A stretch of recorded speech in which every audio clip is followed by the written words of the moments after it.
Les préceptes évangéliques, mes frères bien-aimés, sont des enseignements divins qui servent de fondement à notre espérance, d'appui à notre foi, d'aliment à notre charité, de règle à notre vie, de secours pour arriver au salut.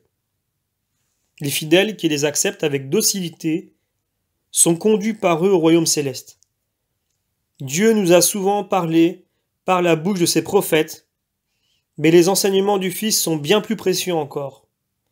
Ici, il ne s'agit plus de préparer la voie au Messie à venir. Il est venu lui-même, il nous a ouvert et montré la route.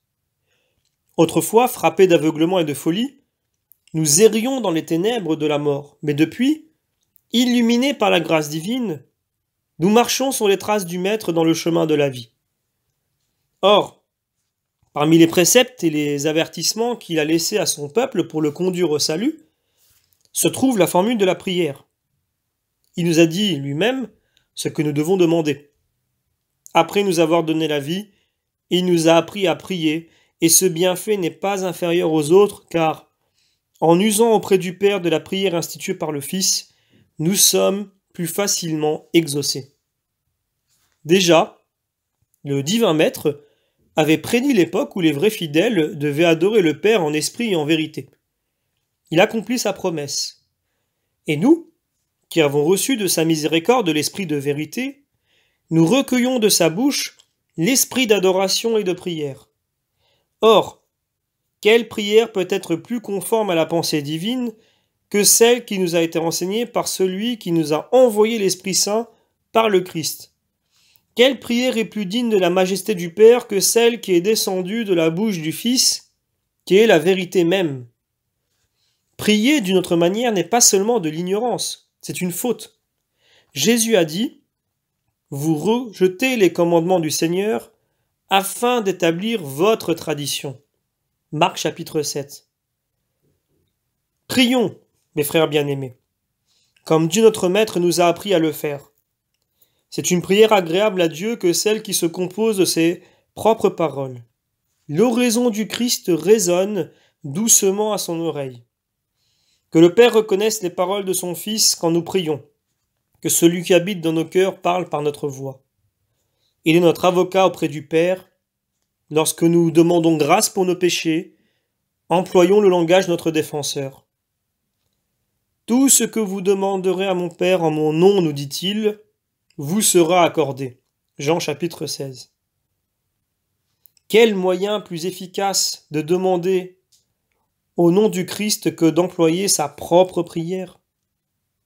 Lorsque nous prions, que notre voix soit réglée par la décence et le respect, souvenons-nous que nous sommes en présence de Dieu et que nous devons plaire à ses regards divins par l'attitude de notre corps et le calme de notre parole. L'insensé pousse de grands cris, l'homme respectueux prie avec modestie. Le Seigneur nous ordonne de prier en secret dans des lieux solitaires et reculés, même dans nos chambres. C'est là ce qui convient le mieux à la foi. Nous savons en effet que Dieu est présent partout, qu'il voit et entend tous ses enfants, qu'il remplit de sa majesté les retraites les plus secrètes, selon cette parole, « Je suis avec vous, ne me cherchez pas au loin » Jérémie chapitre 23. Quand l'homme se cacherait au centre de la terre, dit encore le Seigneur, est-ce que je ne le verrai pas? Est-ce que je ne remplis pas et la terre et le ciel? Et plus loin, les yeux du Seigneur regardent partout les bons et les méchants. Proverbe chapitre 15. Quand nous nous réunissons pour offrir avec le prêtre le divin sacrifice, prions avec recueillement. Gardons-nous bien de jeter à tous les vents des paroles sans suite et de formuler tumultueusement une demande dont la modestie doit faire tout le prix. Dieu n'écoute pas la voix mais le cœur. Il n'est pas nécessaire de l'avertir par des cris, puisqu'il connaît les pensées des hommes. Nous en avons une preuve dans cette parole du Seigneur. Que pensez-vous de mauvais dans vos cœurs? Luc chapitre 15. Et dans l'Apocalypse chapitre 2, toutes les églises sauront que c'est moi qui sonde les cœurs et les reins. Anne, dont nous trouvons l'histoire au premier livre des rois, se soumit à cette règle. et en cela elle fut une figure de l'Église. Elle n'adressait pas au Seigneur des paroles bruyantes, mais, recueillie en elle-même, elle priait silencieusement et avec modestie. Sa prière était cachée, mais sa foi manifeste. Elle parlait, non avec la voix, mais avec le cœur. Elle savait bien que Dieu entend des vœux ainsi formulés. Aussi, grâce à la foi qui l'animait, elle obtint l'objet de sa demande. C'est ce que nous apprend l'Écriture. Elle parlait dans son cœur et ses lèvres remuaient, mais sa voix n'était pas entendue et le Seigneur l'exauça. Nous lisons de même dans les psaumes, « Priez du fond du cœur, priez sur votre couche et livrez votre âme à la componction. » Psaume chapitre 4. L'Esprit Saint donne le même précepte par la bouche de Jérémie. C'est par la pensée que vous devez adorer le Seigneur. Lorsque vous remplissez le devoir de la prière, mes frères bien-aimés, n'oubliez pas la conduite du pharisien et du publicain dans le temple. Le publicain n'élevait pas insolemment ses regards vers le ciel. Il n'agitait pas ses mains hardies. Mais frappant sa poitrine, et par cet acte se reconnaissant pécheur, il implorait le secours de la miséricorde divine.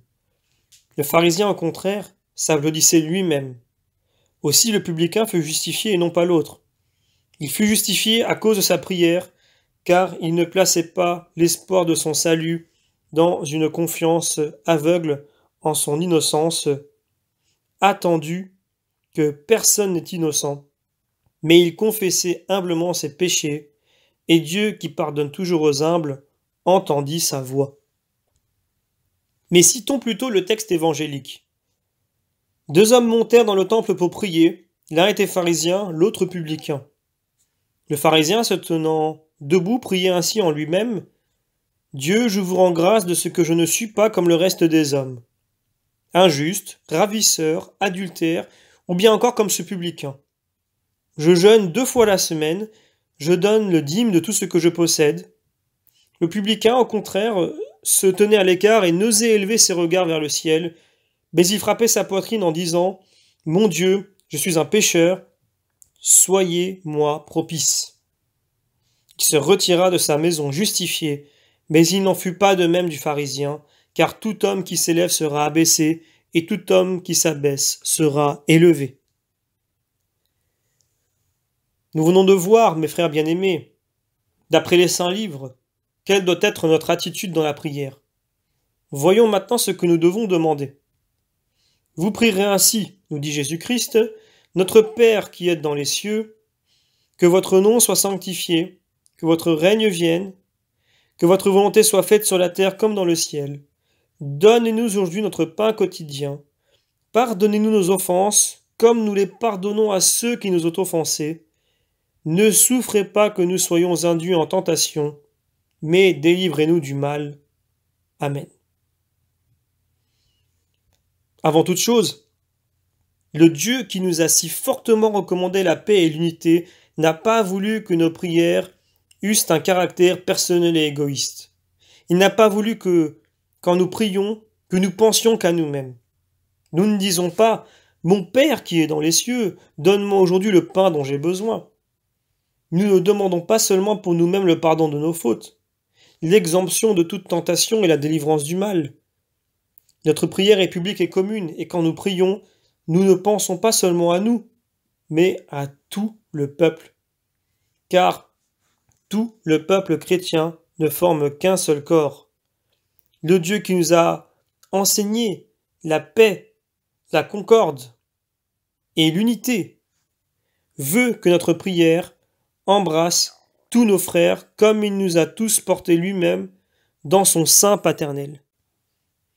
Ainsi, prièrent les 3 enfants dans la fournaise, leur voix était unie comme leur cœur.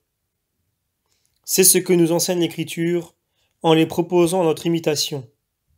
Les 3 enfants, dit-elle, comme d'une seule bouche, chantaient un hymne au Seigneur et le bénissaient. Daniel chapitre 3. Et pourtant le Verbe fait homme ne leur avait pas appris à prier.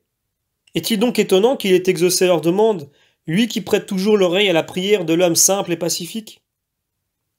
Nous voyons les apôtres et les disciples prier de la même manière, après l'ascension de Jésus-Christ. Tous, dit l'Écriture, unis par un même sentiment, persévérer dans la prière avec les saintes femmes, avec Marie, mère de Jésus, et ses proches parents. Actes chapitre 1. Nous voyons, par cette union, combien leur prière était sincère, persévérante et efficace. Dieu, qui réunit dans la même maison les frères dont les sentiments sont unanimes, n'ouvre les portes de la demeure éternelle qu'à ceux dont les cœurs s'unissent dans la prière. Que vous dire, mes frères bien-aimés, des mystères de l'oraison dominicale? Qu'ils sont nombreux, qu'ils sont grands, qu'ils sont féconds en grâce spirituelle, quoique résumés en peu de mots. Tout ce que vous trouvez dans les autres prières est renfermé dans cette céleste formule. Le Seigneur nous dit, vous prierez ainsi, Notre Père qui êtes dans les cieux. L'homme nouveau, régénéré par le baptême, rendu par la grâce à Dieu, son Créateur, commence par dire « Père, parce que lui-même est devenu enfant de Dieu. »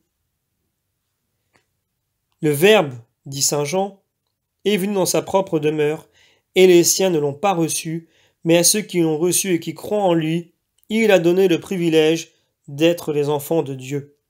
Jean chapitre 1. Donc, celui qui croit à Jésus-Christ devient enfant de Dieu. Il doit commencer par rendre grâce, par reconnaître sa dignité, en donnant le titre de Père au Dieu qui réside dans le ciel. Ce n'est pas tout.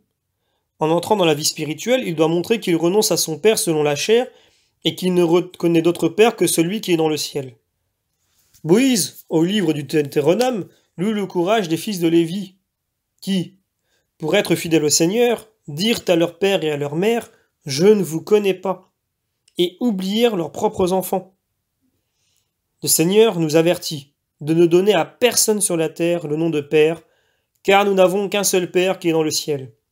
Il disait aux disciples qui lui parlaient de son Père défunt « Laisse les morts ensevelir leurs morts ». Le disciple parlait de son Père qui venait de mourir. Jésus lui rappelait que le Père des croyants vit toujours. Nous ne disons pas seulement Père, mais notre Père, c'est-à-dire Père de ceux qui croient, de ceux qui, sanctifiés et régénérés par la grâce divine, sont devenus les fils de Dieu. Cette parole condamne ouvertement les Juifs. Aveuglés par l'esprit de révolte, non seulement ils ont repoussé le Christ annoncé par leurs prophètes, le Christ qui commençait par eux sa mission divine, mais ils lui ont fait subir la mort la plus cruelle. Ils ne peuvent appeler Dieu leur Père, car Jésus est là pour les confondre. Vous êtes les fils du démon, leur dit-il, et vous marchez sur les traces impures de votre Père. Il fut homicide dès le commencement, il ne persévérera pas dans la vérité, aussi la vérité n'est pas en lui. Jean chapitre 8. Le Seigneur, dans son indignation, parle ainsi par la bouche d'Isaïe. « J'ai engendré des enfants, je les ai élevés, et ils ont méprisé. » Le bœuf connaît son maître, l'âne l'étable où il trouve sa nourriture. Israël ne me connaît pas. Mon peuple n'a pas su me comprendre. Malheur à la nation coupable, à ce peuple chargé d'iniquité. Race perverse, enfant criminel, vous avez abandonné le Seigneur, vous avez enflammé la colère du Saint d'Israël. C'est donc une condamnation pour les Juifs que ces mots notre Père que nous prononçons dans notre prière. Dieu est devenu notre Père en cessant d'être celui des Juifs qu'il avait abandonnés. Le nom de Fils ne peut appartenir au peuple coupable, mais à ceux qui ont reçu la rémission de leurs péchés, et, avec ce titre, ils possèdent la promesse de l'éternité. Jésus a dit « Tout homme qui commet le péché est esclave du péché.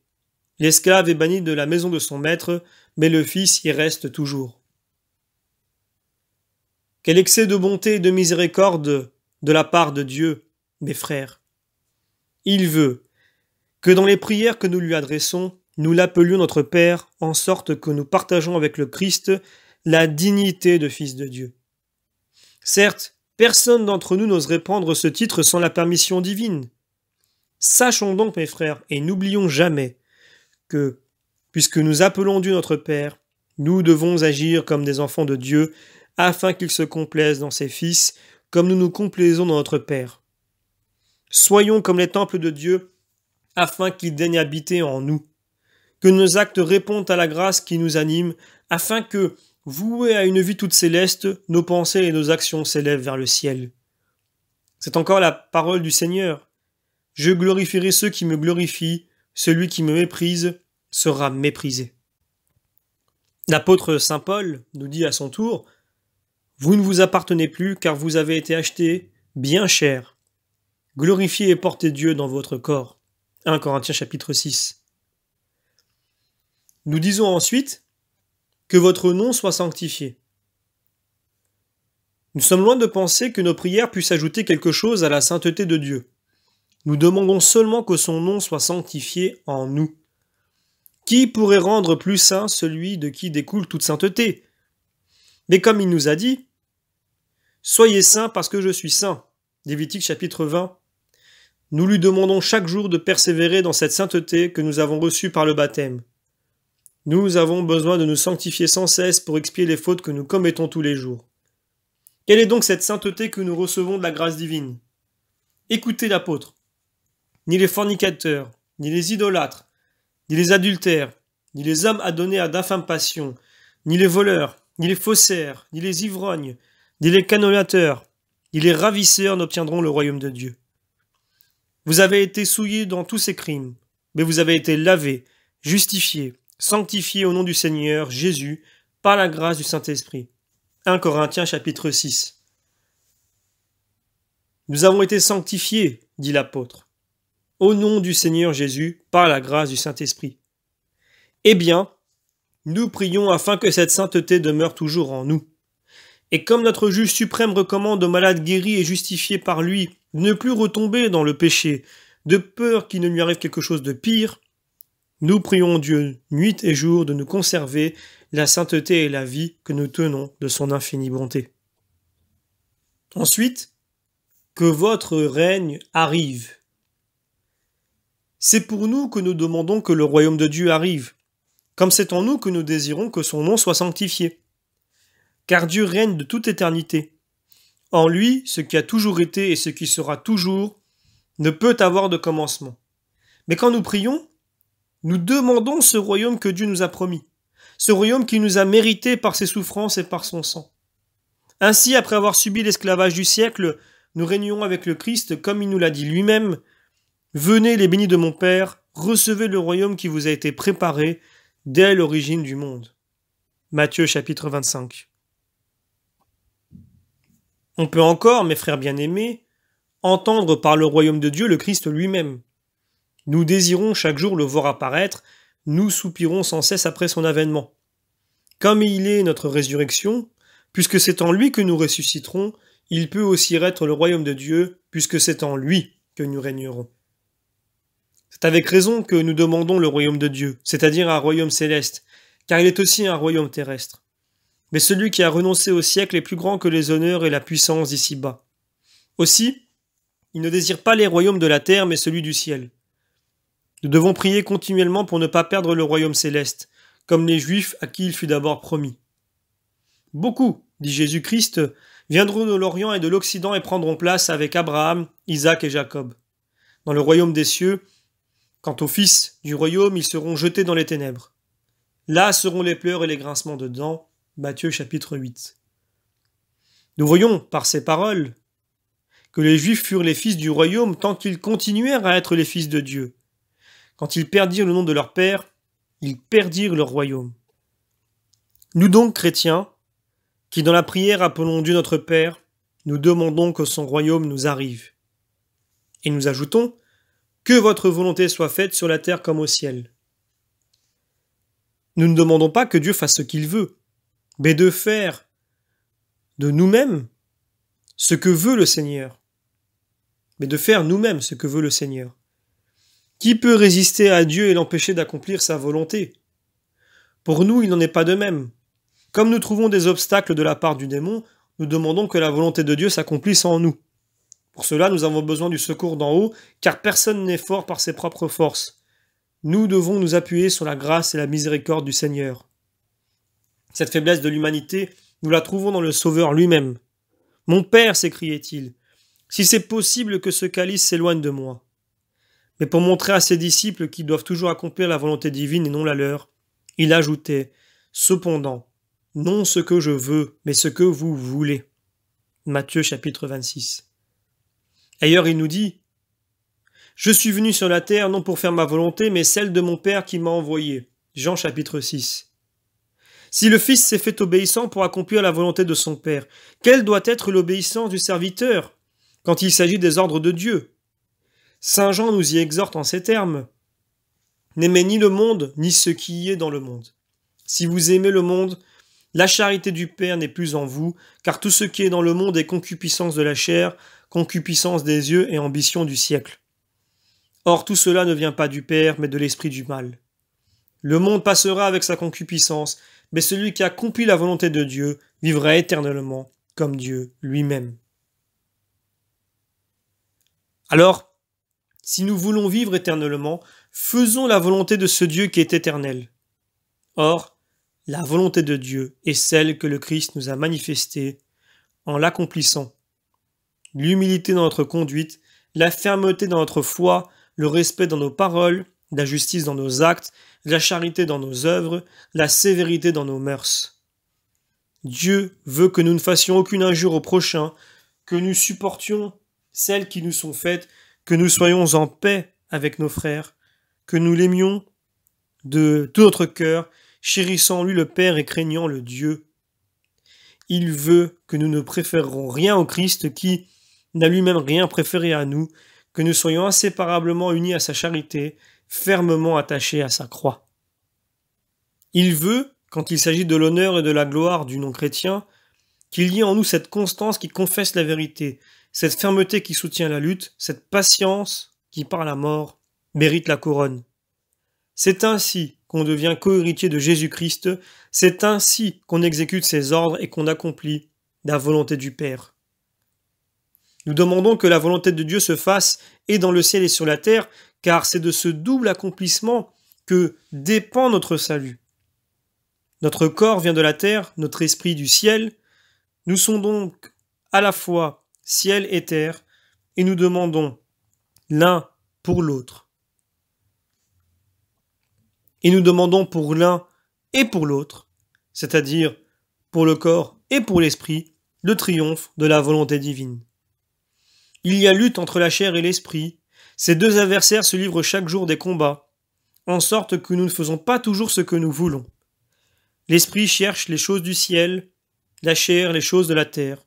L'objet de notre prière est donc d'établir avec l'aide de Dieu la concorde et la paix entre ces puissances rivales, afin que la volonté divine s'accomplisse dans notre esprit et dans notre chair, et qu'ainsi notre âme régénérée au salut. Je ne fais que suivre ici les enseignements de saint Paul. La chair, dit-il, convoite contre l'esprit et l'esprit contre la chair.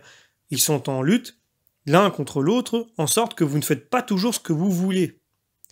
Vous connaissez les œuvres de la chair, ce sont les adultères, les fornications, les impuretés de tout genre, l'idolâtrie, les empoisonnements, les homicides, les inimitiés, les disputes, les jalousies, les animosités, les provocations, les haines, les dissensions, les hérésies, l'envie, l'ivresse, la gourmandise et autres vices semblables.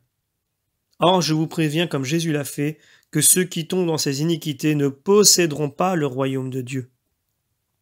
Les fruits de l'esprit sont la charité, la joie, la paix, la grandeur d'âme, la bonté, la foi, la douceur, la continence, la chasteté. Voyez-vous maintenant pourquoi nous demandons à Dieu, chaque jour, que sa volonté s'accomplisse en nous et dans le ciel et sur la terre? C'est que la volonté de Dieu est que les choses du ciel l'emportent sur celles de la terre et que les biens spirituels et divins occupent la première place. On pourrait donner une autre interprétation. Le Seigneur nous ordonne d'aimer nos ennemis et de prier même pour nos persécuteurs. Dociles à cet ordre, nous demandons pour ces hommes encore terrestres, parce qu'ils ne sont pas illuminés par la grâce, que la volonté de Dieu s'accomplisse en eux. Cette volonté, que le Christ a si bien exécutée, en conservant l'homme et en le rétablissant dans tous ses droits, il appelle ses disciples le sel de la terre, et l'apôtre nous dit que le premier homme a été tiré du limon et le second du ciel. Appelé à ressembler à Dieu, qui fait lever son soleil sur les bons et sur les méchants, et tomber sa pluie sur les justes et les pécheurs. C'est avec raison que, d'après les avertissements du Seigneur, nous prions pour le salut de tous. Quelle est cette prière? Ou plutôt, quelle est donc notre prière? De même que la volonté de Dieu a triomphé dans le ciel, c'est-à-dire en nous, pour nous transformer par la foi en hommes célestes, nous demandons que cette même volonté triomphe sur la terre, c'est-à-dire dans les âmes infidèles, afin que ces âmes, terrestres par leur première naissance, deviennent célestes par leur régénération. Mais continuons. Donnez-nous aujourd'hui notre pain quotidien. On peut entendre ces paroles dans le sens spirituel et dans le sens naturel. Et, dans ce cas, par la grâce de Dieu, elles servent au salut. Le pain de vie, c'est le Christ, et ce pain n'est pas à tous, mais à nous, chrétiens. Nous disons notre Père parce que Dieu est le Père des croyants. De même, nous disons notre pain parce que le Christ est notre nourriture, à nous qui mangeons son corps. Or, nous demandons que ce pain nous soit donné chaque jour, car notre vie est dans le Christ, et l'Eucharistie est notre nourriture quotidienne. Si donc, par suite de quelques graves fautes, nous étions privés de la participation au pain céleste, nous serions par cela même séparés du corps du Christ. Écoutez sa parole. « Je suis le pain de vie descendu du ciel. Si quelqu'un mange de ce pain, il vivra éternellement, et le pain que je lui donnerai, c'est ma chair que je livre pour le salut du monde. » Jean chapitre 6. D'après cette parole, il est évident que ceux qui mangent le pain eucharistique et reçoivent dans la communion le corps du Sauveur vivent éternellement. Par suite, en s'éloignant du corps de Jésus-Christ, on doit craindre de s'éloigner de la voie du salut. D'ailleurs, la parole du Maître est formelle. Si vous ne mangez la chair du Fils de l'homme et si vous ne buvez son sang, vous n'aurez pas la vie en vous. Ainsi donc, nous réclamons notre pain quotidien, c'est-à-dire le Christ, afin que nous, dont la vie est dans le Christ, nous demeurions toujours unis à sa grâce et à son corps sacré. Les paroles que nous commentons peuvent être prises dans un autre sens. Le voici. Nous avons renoncé au siècle, fidèles à l'appel de la grâce. Nous avons foulé aux pieds les richesses et les pompes du siècle. Nous n'avons donc besoin que de la nourriture. C'est la parole du Seigneur. Celui qui ne renonce pas à tout ce qu'il possède ne peut être mon disciple. Le disciple de Jésus-Christ, renonçant à tout, selon la parole de son Maître, ne doit demander que le pain de chaque jour. Ses désirs ne doivent s'étendre plus loin, puisque Jésus a dit « Ne vous mettez pas en peine du lendemain, le lendemain se pourvoira lui-même des choses nécessaires, à chaque jour suffit son mal. » Luc chapitre 14. C'est donc avec raison que le disciple du Christ demande sa nourriture au jour le jour, puisqu'il est défendu de s'occuper du lendemain. Une conduite opposée serait absurde. Comment chercherions-nous à vivre longtemps dans ce monde, nous qui désirons la prompte arrivée du royaume de Dieu? Aussi le bienheureux apôtre, voulant rendre plus ferme notre foi et notre espérance, nous donne cette leçon. Nous n'avons rien à porter dans ce monde, nous n'en emporterons rien. Puisque nous avons des vêtements et un toit pour nous couvrir, sachons nous en contenter. Ceux qui veulent s'enrichir tombent dans la tentation, dans des pièges, dans des désirs funestes qui poussent l'homme à sa ruine, car la racine de tous les maux est la cupidité. Ceux qui ont voulu suivre ces attraits ont fait un triste naufrage et se sont préparés bien des douleurs. 1 Timothée chapitre 6. D'après ces paroles, les richesses sont non seulement méprisables, mais encore périlleuses. Là se trouve la racine de tous ces maux qui flattent et qui aveuglent l'esprit humain pour le tromper. C'est pour cela que le Seigneur reprend le riche stupide qui récapitulait sa fortune et se glorifiait de l'abondance de ses récoltes. Insensé, cette nuit même on viendra te réclamer ton âme et ces biens que tu as amassés. À qui seront-ils? Luc chapitre 11. Pauvre fou. Il se réjouissait de ses biens et il allait mourir. La vie lui manquait et il songeait à amasser des vivres en abondance. Les enseignements du Seigneur sont bien différents. Il nous dit que le sage par excellence est celui qui vend tous ses biens, les distribue aux pauvres et se prépare un trésor dans le ciel. Celui-là seul, dit-il, est capable de le suivre et de participer à la gloire de sa passion, qui, dégagée de tous liens terrestres, marche vers le ciel en s'y faisant précéder de ses richesses. Pour se préparer à cet acte de vertu, que chacun de nous apprenne à prier et à s'instruire par la prière. Ne croyez pas que le juste manque du pain de chaque jour. N'est-il pas écrit « J'ai été jeune, me voici vieux, et je n'ai jamais vu le juste abandonné et ses enfants mendiant leur pain ?» Le Seigneur nous dit encore « Ne vous demandez pas à vous-même que mangerons-nous, que boirons-nous, de quoi nous vêtirons-nous. Les païens se préoccupent de ces choses, mais votre Père sait que vous en avez besoin. Cherchez d'abord le royaume de Dieu et la sainteté, et tout cela vous sera donné en surcroît. » Telle est la promesse du Christ. Comme tout appartient à Dieu, rien ne peut manquer à celui qui possède Dieu, tant qu'il lui restera fermement attaché. Daniel fut jeté dans la fosse aux lions par l'ordre du roi de Babylone.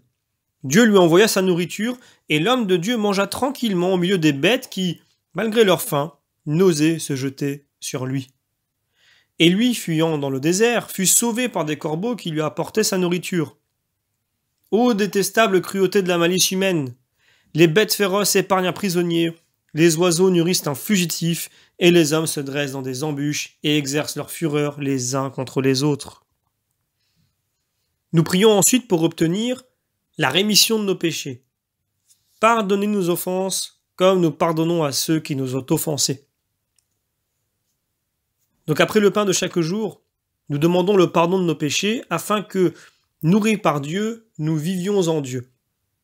Il ne s'agit pas seulement de la vie présente, mais de la vie éternelle où nous ne pouvons arriver qu'autant que nos offenses seront pardonnées. Le Seigneur donne à ses enfants ce nom de dette, comme dans son évangile, « Je t'ai remis toute ta dette parce que tu m'en as prié » Matthieu chapitre 18. Nous rappeler que nous sommes pécheurs est un avis aussi salutaire que sage, car forcés de prier pour nos fautes et d'implorer le pardon de Dieu, nous apprenons à nous connaître nous-mêmes. Que personne ne se complaise dans sa prétendue innocence. Personne n'est innocent. Ces sentiments d'orgueil ne feraient que le rendre plus coupable. En priant tous les jours pour nos péchés, nous pouvons nous convaincre que nous péchons chaque jour. C'est ce que nous apprend l'apôtre Saint Jean. Si nous disons que nous sommes innocents, nous nous trompons nous-mêmes et la vérité n'est pas en nous.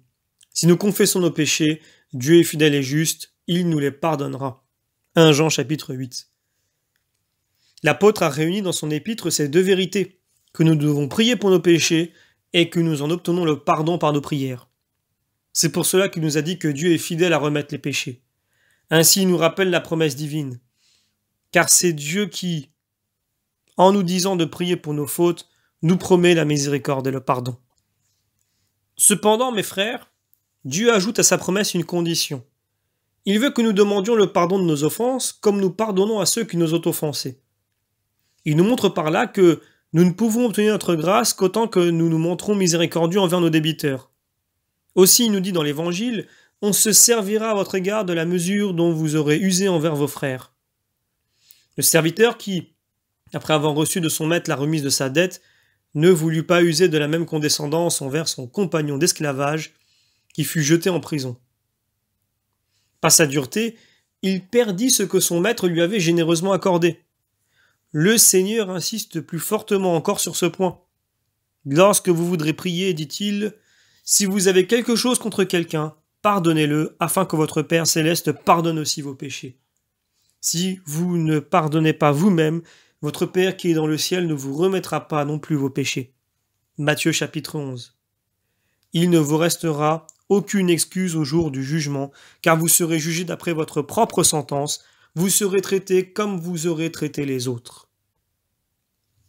Le Seigneur veut que ses enfants soient unis par les liens de la paix et de la concorde. Il veut qu'ils persévèrent dans cette charité qu'ils tiennent de leur seconde naissance. Nous donc, qui sommes les fils de Dieu, persévérons dans la paix qu'il nous a laissée, et puisque nous n'avons qu'un seul esprit, n'ayons qu'une seule pensée et un seul sentiment. Le Seigneur n'accepte pas le sacrifice de celui qui conserve dans son cœur des sentiments de haine. Il l'éloigne de l'autel, il lui ordonne d'aller se réconcilier avec son frère et de revenir ensuite lui adresser des prières inspirés par l'esprit de charité. Le sacrifice le plus agréable à Dieu, c'est la paix, la concorde fraternelle, l'unité du Père et du Fils et du Saint-Esprit reproduite dans le peuple chrétien. Nous en avons une preuve dans les offrandes d'Abel et de Caïn. Dieu considérait leur cœur et non leur présent. Le présent ne lui plaisait plus autant que le cœur lui était agréable. Abel, homme juste et pacifique, offre à Dieu les sacrifices innocents. Il nous apprend que nous devons approcher de l'autel avec la crainte de Dieu, avec un cœur simple, avec l'esprit de sainteté, de paix et de concorde. C'est à juste titre qu'offrant à Dieu de pareils sacrifices, il est devenu lui-même victime. Le premier, il a suivi la route du martyr et il a dignement figuré la passion de Jésus-Christ, lui qui avait conservé la justice et la paix du Seigneur. Voilà les hommes que Dieu couronnera au jour du jugement et qu'il réclamera pour les siens. Abel, homme juste et pacifique, offre à Dieu des sacrifices innocents. Il nous apprend que nous devons approcher de l'autel avec la crainte de Dieu, avec un cœur simple, avec l'esprit de sainteté, de paix et de concorde. C'est à juste titre qu'offrant à Dieu de pareils sacrifices, il est devenu lui-même victime. Le premier, il a suivi la route du martyr et il a dignement figuré la passion de Jésus-Christ, lui qui avait conservé la justice et la paix du Seigneur. Voilà les hommes que Dieu couronnera au jour du jugement et qu'il réclamera pour les siens. Mais l'homme animé de l'esprit de discorde et de haine, fut-il mis à mort pour le nom de Jésus-Christ? Saint Paul nous assure qu'il ne pourrait expier son crime, car il est écrit « Celui qui est son frère est un homicide, or un homicide ne peut ni arriver au royaume du ciel, ni vivre en Dieu. » 1 Jean chapitre 3. Peut-il être avec le Christ, celui qui a préféré imiter Judas que le Christ? Quelle tâche, mes frères, que celle que le baptême du sang ne peut laver? Quel crime que celui qui ne peut être expié par le martyr? Le Seigneur nous ordonne d'ajouter « Ne souffrez pas que nous soyons induits en tentation. » Nous voyons par ces paroles que l'ennemi ne peut rien contre nous si Dieu ne le permet. Ainsi, nous devons mettre entre les mains de Dieu nos craintes, nos espérances, nos résolutions, puisque le démon ne peut nous tenter qu'autant que Dieu lui en donne le pouvoir. C'est ce que nous enseigne l'Écriture. Nabuchodonosor, roi de Babylone, vint assiéger Jérusalem et Dieu le livra entre ses mains. Or, c'est à cause de nos péchés que Dieu donne au mauvais esprit, une certaine puissance contre nous. Qui a livré les dépouilles de Jacob et d'Israël entre les mains des ennemis? N'est-ce pas le Dieu qu'ils ont offensé, dont ils ont repoussé les commandements et méprisé la loi? N'est-ce pas lui qui a fait tomber sur eux le poids de sa colère? Nous voyons le même fait dans l'histoire de Salomon. Il pêche, il s'éloigne des préceptes et des voies du Seigneur. Aussi l'Écriture nous dit, le Seigneur excita l'ennemi contre Salomon. Ce pouvoir est accordé à l'ennemi pour deux motifs. Ou pour nous punir de nos fautes, ou pour nous glorifier par l'épreuve. C'est ce que nous montre l'histoire de Job. Tout ce qu'il possède, dit le Seigneur au démon, est entre tes mains, mais prends garde de toucher à sa personne. Job chapitre 1. De même, pendant sa passion, le Sauveur dit à Pilate, « Tu n'aurais contre moi aucun pouvoir s'il ne te venait d'en haut. » Ainsi ces paroles que nous adressons à Dieu, ne souffrez pas que nous soyons induits en tentation, donc nous rappellent notre infirmité et notre faiblesse. Elles nous tiennent en garde contre les révoltes de l'orgueil, contre la présomption et la vaine gloire. Nous ne devons nous glorifier de rien, pas même de la confession du nom de Jésus-Christ, pas même du martyr, car Jésus nous recommande l'humilité en disant « Veillez et priez pour ne pas être exposés à la tentation. » L'esprit est prompt, mais la chair est faible. Ainsi, lorsque l'on reconnaît humblement sa bassesse et qu'on rapporte tout à Dieu, son cœur s'ouvre à la miséricorde et il exauce des prières inspirées par le respect et par le désir de lui plaire. À la fin, donc, se trouve la formule qui renferme en deux mots toutes nos demandes et toutes nos prières. Délivre-nous du mal. Par ces mots, nous entendons tous les actes d'hostilité que l'ennemi peut exercer contre nous dans ce monde et dont Dieu seul, par sa grâce, peut nous garantir et nous délivrer. Quand nous avons dit « délivre-nous du mal », il ne reste plus rien à demander. Nous implorons la protection divine contre l'esprit du mal et, après l'avoir obtenu, nous sommes en sûreté contre les assauts du démon et du monde. Car comment craindre le siècle quand Dieu nous couvre de son égide? Ne vous étonnez pas, mes frères bien-aimés, de la sublimité de cette prière. C'est Dieu qui en est l'auteur, Dieu qui a résumé en quelques mots tout ce qui peut assurer la paix parmi nous. C'est ce que le prophète Isaïe avait prédit depuis longtemps, lorsque, sous l'inspiration de l'Esprit Saint, il parlait de la majesté et de l'amour de Dieu. Sa parole, disait-il, renferme en abrégé toute justice, et il la manifestera en peu de mots à l'univers. Isaïe chapitre 1.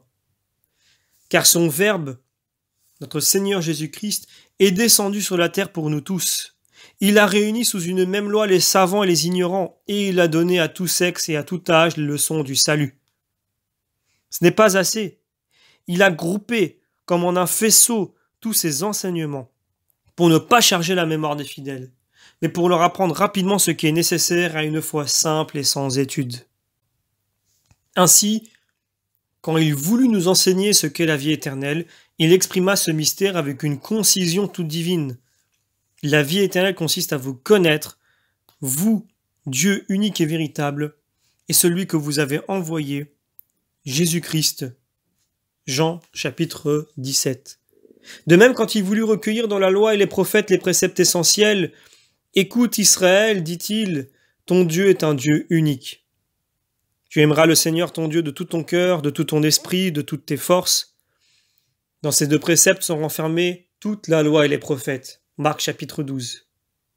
Et ailleurs, « Tout ce que vous voulez que les hommes fassent pour vous, vous-même faites-le pour eux, tel est l'enseignement de la loi et des prophètes. » Matthieu chapitre 7. Jésus-Christ nous a appris à prier, non seulement par ses paroles, mais aussi par ses exemples. Lui-même priait fréquemment, nous montrant ainsi ce que nous devons faire. Jésus, dit le texte sacré, se retirait dans la solitude et il adorait. Nous lisons dans un autre évangéliste, il se retira sur une montagne et il passa la nuit à prier. Si Jésus, l'innocence même, priait, à plus forte raison, nous qui sommes pécheurs, devons prier. Si Jésus passait toute la nuit en prière, à plus forte raison devons-nous veiller pour nous livrer plus longtemps à ce saint exercice. Or le Seigneur priait, non pas pour lui, que pouvait-il demander, lui qui était sans tache, mais il priait pour nos fautes, comme il le déclara à Pierre en disant « Voilà que Satan va vous triturer comme le froment, mais j'irai prier pour toi afin que ta foi ne défaille pas. » Luc chapitre 12. Ensuite, il recommande à son Père tous ses disciples. « Je ne prie pas seulement pour ceux-ci, mais pour tous ceux qui, éclairés par leurs paroles, croiront en moi afin que tous soient un.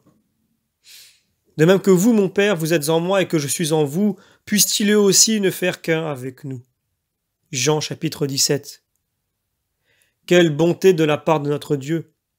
Non content de nous racheter au prix de tout son sang, il veut encore prier pour nous.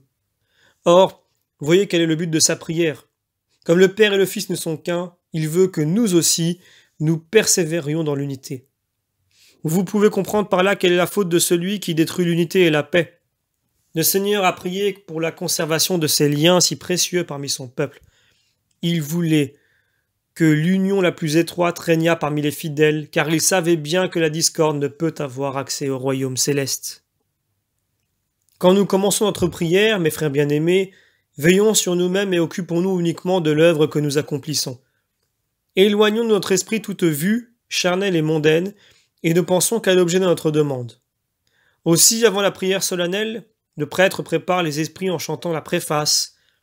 Les cœurs en haut, dit-il, et le peuple répond, nous les avons vers le Seigneur. Par ces paroles, les fidèles sont avertis qu'ils ne doivent penser qu'à Dieu. Fermons notre cœur à l'ennemi, ouvrons-le à Dieu, seul, et ne souffrons pas que le démon s'approche de nous au temps de la prière. Il se glisse dans l'ombre, il pénètre jusqu'à nous et, par sa ruse, il détourne notre prière de leur but véritable. D'où il arrive que nos sentiments diffèrent de nos paroles. Et cependant, l'essence de la prière ne consiste pas dans le son de la voix, mais dans la sincérité de l'intention et dans l'élévation de l'âme vers Dieu. Quelle faiblesse de vous laisser détourner par votre prière par des Pensées vaines et profanes, comme si quelque autre chose était plus digne d'occuper votre esprit que les paroles que vous adressez à Dieu. Vous ne vous écoutez pas vous-même. Comment voulez-vous que Dieu vous écoute? Vous vous oubliez vous-même. Comment Dieu se souviendrait-il de vous? Une telle conduite nous expose sans défense aux atteintes du démon. Elle blesse la majesté divine dans l'acte solennel de la prière. Les yeux veillent, c'est vrai, mais le cœur dort. Et pourtant, le contraire devrait avoir lieu chez les chrétiens. Quand leurs yeux dorment, leur cœur devrait veiller. L'est ce que faisait l'épouse des cantiques qui figuraient l'Église. Je dors, disait-elle, mais mon cœur veille. De là cet avertissement si sage et si salutaire de l'apôtre, priez avec application et vigilance. Il nous montre que le moyen d'obtenir de Dieu l'objet de nos demandes, c'est d'être vigilant dans notre prière. Quand nous voulons prier, n'approchons pas de Dieu les mains vides. La prière reste sans effet quand elle n'est pas accompagnée par les bonnes œuvres. Tout arbre stérile est coupé et jeté au feu. De même, des paroles non fécondées par les œuvres ne peuvent nous mériter la grâce divine. C'est ce que nous enseigne l'Écriture.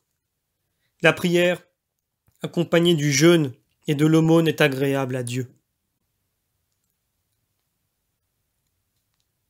La prière, accompagnée du jeûne et de l'aumône, est agréable à Dieu. Tobie chapitre 12. Au dernier jour, le souverain juge récompensera les bonnes œuvres et les aumônes. Aujourd'hui de même, il écoute favorablement ceux qui se présentent à lui les mains pleines d'actes méritoires. C'est ainsi que Centurion Corneille mérita d'être exaucé. Il distribuait beaucoup d'aumônes au peuple. Il priait Dieu constamment. Aussi, vers la 9e heure, pendant sa prière, l'ange du Seigneur lui apparut pour rendre témoignage à ses œuvres. « Corneille, lui dit-il, tes prières et tes aumônes sont montées jusqu'à Dieu, et il en conserve le souvenir. » Acte chapitre 10. Les prières montent rapidement vers le ciel quand elles sont soutenues par le mérite de nos œuvres. C'est le témoignage de l'ange Raphaël à Tobie, qui unissait toujours l'action à la prière. Il est honorable, dit-il, de révéler les œuvres divines. Quand tu priais ainsi que Sarah, j'offrais votre prière au Seigneur. Quand tu ensevelissais les morts avec tant de simplicité, quand tu interrompais ton repas pour leur rendre ce pieux office, j'étais là pour être le témoin de ta conduite dans l'épreuve. Dieu m'envoie de nouveau vers toi pour te guérir, comme j'ai déjà délivré Sarah, l'épouse de ton fils. Je suis Raphaël, un des 7 esprits qui se tiennent devant le trône de Dieu. Tobie chapitre 12. Le Seigneur nous donne le même enseignement par la bouche d'Isaïe. Rompez, dit-il, les chaînes de l'iniquité. Déchargez vos semblables du fardeau que vous faites peser sur eux. Rendez le repos aux opprimés. Déchirez les titres injustes. Faites part de votre pain à celui qui a faim. Introduisez dans votre maison les indigents qui n'ont point de toit. Si vous voyez un homme nu, revêtez-le et ne méprisez point votre propre sang. Alors votre nom brillera d'un vif éclat. La sainteté vous couvrira comme un manteau. Son éclat trahira votre présence et vous serez inondés de la splendeur de Dieu. Alors vous prierez et Dieu vous exaucera. Et au milieu de votre prière, il vous dira « Me voici ». Telle est la promesse du Seigneur, chrétien. Il exauce et protège ceux qui délivrent leur cœur des liens de l'injustice, qui, selon ses ordres, répandent d'abondantes aumônes entre les mains des pauvres. Il écoute la parole du Seigneur, et Dieu les écoute à son tour. L'apôtre saint Paul, aidé dans sa pauvreté par les fidèles, appelle les bonnes œuvres de ce genre des sacrifices offerts à Dieu. J'ai été rassasié, dit-il, en recevant d'Épaphrodite ce que vous avez envoyé. C'est un sacrifice méritoire et agréable à Dieu. Philippiens chapitre 4. En venant au secours du pauvre, on prête à Dieu lui-même. En donnant au plus petit, c'est à Dieu qu'on donne. On offre au Dieu de toute suavité un sacrifice d'agréable odeur. Quant à l'heure de la prière, nous voyons que les 3 enfants captifs à Babylone observaient l'heure de tierce, de sexte et de none pour figurer sans doute la Trinité divine qui devait se manifester plus tard. De la première heure, ou de prime jusqu'à tierce, nous trouvons 3 heures. Nous trouvons le même nombre de tierces à sexte et de sexte à none. La Trinité se manifeste donc par 3 espaces réguliers, composés chacun de 3 heures. Déjà, depuis longtemps, les serviteurs du vrai Dieu, éclairés par l'Esprit Saint, avaient déterminé ces heures pour les consacrer à la prière, et les événements ont montré que cette conduite des justes avait quelque chose de mystérieux et de sacré. Car c'est à l'heure de tierce que l'Esprit Saint descendit sur les apôtres pour accomplir la promesse divine. C'est à l'heure de sexte que Pierre, priant sur le toit de sa maison et doutant encore s'il devait accorder aux idolâtres le sacrement de la régénération, entendit la voix de Dieu qui lui ordonnait d'admettre tous les hommes à la grâce du salut. C'est à l'heure de sexte que le Seigneur, crucifié pour nous, lava jusqu'à l'heure de nonne nos péchés avec son sang et remporta cette victoire qui fut pour nous la rédemption et la vie. Mais pour nous, mes frères bien-aimés, les mystères de la loi nouvelle nous font une obligation de prier plus souvent. Nous devons prier le matin pour célébrer par cet hommage la résurrection du Seigneur. C'est ce que l'Esprit nous enseigne dans les psaumes. Mon roi et mon Dieu, je vous adresserai ma prière et dès le matin, vous entendrez ma voix. Dès le matin, je me tiendrai en votre présence et je vous contemplerai. Le Seigneur nous dit encore par la bouche d'un de ses prophètes, « Dès le point du jour, ils veilleront devant moi en disant, allons et convertissons-nous au Seigneur notre Dieu. » Au coucher du soleil et à la fin du jour, nous devons encore remplir le devoir de la prière. Le Christ est le véritable soleil et la véritable lumière. Lorsqu'au déclin du jour, nous demandons que la lumière brille de nouveau sur nous, nous implorons la venue du Christ qui nous donnera la grâce de l'éternelle clarté. Or, que le Christ soit désigné par le jour, c'est ce que l'Esprit Saint nous apprend dans les psaumes. La pierre que les ouvriers ont repoussée est devenue pierre angulaire de l'édifice. C'est le Seigneur qui a fait cette pierre et elle est admirable à nos yeux. C'est le jour que le Seigneur a fait. Marchons, réjouissons-nous à sa lumière. Osée chapitre 7. Le Christ est de même désigné par le soleil comme nous l'atteste Malachie. Pour vous qui craignez le nom du Seigneur, le soleil de justice se lèvera sur vous et ses rayons apporteront le salut. Malachie chapitre 4. Si l'Écriture nous représente le Christ comme le véritable soleil et le véritable jour, il n'y a pas d'heure où les chrétiens ne doivent l'adorer. Nous devons nous qui jouissons de la lumière de la nouvelle alliance, passons tout le jour en prière. Et quand les lois de la nature nous ramènent la nuit, que les ténèbres ne nous inspirent aucun effroi, car nous sommes fils de la lumière et le jour brille toujours pour nous. Celui qui porte la lumière dans son cœur peut-il être dans les ténèbres? Celui qui trouve dans le Christ le jour et le soleil peut-il regretter l'absence d'un astre matériel? Donc encore une fois, puisque la lumière du Christ brille toujours sur nous, n'interrompons pas notre prière même pendant la nuit. Ainsi Anne, la veuve de Phanuel, priant et veillant sans relâche, mérita de voir le Christ comme le rapporte l'Évangile. Elle ne s'éloignait pas du temple, servant Dieu jour et nuit dans le jeûne et la prière. Luc chapitre 2.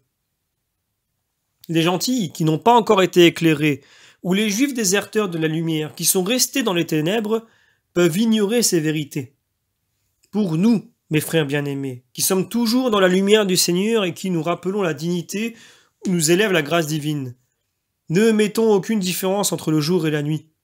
Sachons que nous marchons toujours à la lumière et ne nous laissons pas arrêter par les ténèbres que nous avons quittées.